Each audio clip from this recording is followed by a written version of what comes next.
You blend a smoothie for breakfast. Frozen berries, a banana, some spinach, a splash of orange juice. It looks clean. It feels like a healthy choice. 30 minutes later, you check your glucose meter. The number stops you.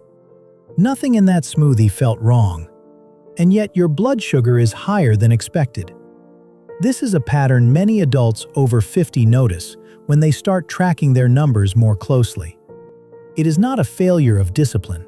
It is a body pattern, and once you understand what is happening, it becomes very manageable. Margaret is 62. She lives outside Tampa, Florida, and manages pre-diabetes with metformin and diet. A few months ago, she replaced her usual breakfast with a smoothie. Frozen fruit, spinach, low-fat yogurt. It felt like an upgrade. Lighter, cleaner, more intentional. But her morning readings started creeping up. At first, she ignored it. She assumed it was just a random fluctuation. But the pattern continued. Same breakfast, same result. Nothing else had changed. Smoothies are often seen as healthy, and the ingredients are berries, spinach, bananas, all nutritious on their own. The issue is not the ingredients. It is how the body processes them once they are blended. After 50, this difference becomes more noticeable. Digestion slows slightly. Muscle becomes less efficient at absorbing glucose, and insulin response becomes less flexible than it once was. So the same food can produce a very different result than it did 10 or 20 years ago. This is where confusion starts, because the effort is there, the intention is there, but the result doesn't match the expectation. We are not looking at good or bad foods. We are looking at patterns. And the smoothie pattern shows up more often than people expect. The smoothie was the only new variable. Many adults quietly notice this same pattern, but rarely talk about it. Because on the surface, it doesn't make sense. When you eat whole fruit, digestion takes time. Fiber slows the release of sugar. The stomach processes the food gradually. Glucose enters the bloodstream at a steady pace. Think of it like a slow drip.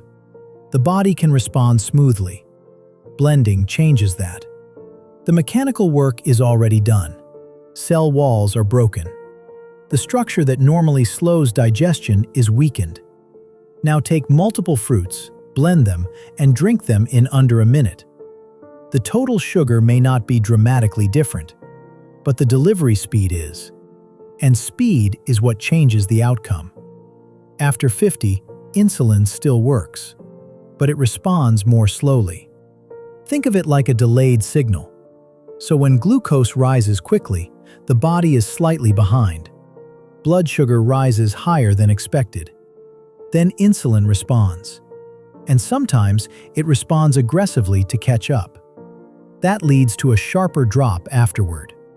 This rise and drop creates what many people experience as fatigue, or brain fog, or a sudden return of hunger. Here's another way to think about it. Imagine pouring water slowly into a glass. The level rises steadily. Now imagine pouring that same amount all at once. It splashes, overfills, and becomes harder to control. The body reacts in a similar way. It is not about the amount, it is about the speed. Here is how to recognize this pattern. If your smoothie feels healthy, but your glucose rises higher than expected. If you feel tired or hungry again within 1 to 2 hours. And if switching to a slower, more solid breakfast improves those readings. You are likely dealing with a liquid carbohydrate response pattern. This pattern doesn't only happen with smoothies.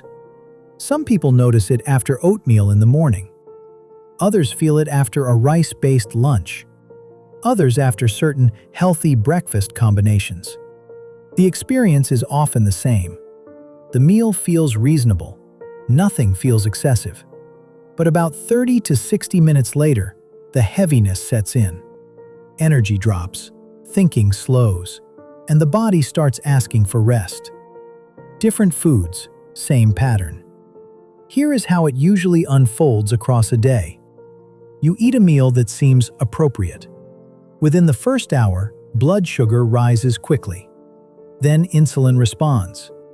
But instead of a smooth return to baseline, the drop happens too fast. That is when the fatigue appears. The brain slows down. Focus becomes harder. And many people assume they are just tired, or that they didn't sleep well, or that something else is off. But the timing is consistent, and the pattern repeats. That is your signal. The goal is not to eliminate smoothies. It is to adjust how they behave in your body. First, add protein. Greek yogurt, nut butter, or seeds help slow digestion. This reduces how quickly glucose enters the bloodstream. Second, reduce the total fruit load. Most smoothies use 2 or 3 fruits. Replacing one with greens or lower sugar vegetables lowers the glucose burden. Third, slow the intake. Drink it more gradually, or eat it as a bowl. Chewing and pacing give your body time to respond. You can also pair your smoothie with something solid. Even a small addition can change the response. These are small adjustments, but they shift the entire pattern, and that is what matters. Certain nutrients can support how the body handles glucose after 50. Magnesium plays a role in insulin signaling and is often lower in older adults. Chromium supports how insulin interacts with cells. Berberine has been studied for its role in helping glucose move into muscle tissue more efficiently. These are not replacements for lifestyle habits. They are support layers, and they should always be discussed with your doctor, especially if you are taking medication. Other nutrients like gymnema and eleuthero may further support glucose regulation. But the foundation always comes first. I created a simple, printable protocol that helps you track patterns like this. It allows you to compare your breakfast choices, your glucose readings, and how you feel afterward. Most people begin to see clear patterns within a few weeks. And once you see the pattern, you can start adjusting it. You can find it in the description below. This video is for educational purposes only and is not medical advice. Always speak with your healthcare professional before making changes to your routine. Margaret eventually made the connection. She adjusted her smoothie. She added protein. She reduced the fruit. And she slowed how she consumed it.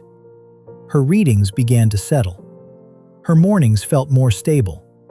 And the confusion started to fade. The smoothie was never the problem. The speed was. And speed is something you can adjust. After 50, your body is not failing. It is adapting. And when you understand the pattern, you can work with it. Small changes, repeated consistently, make a real difference.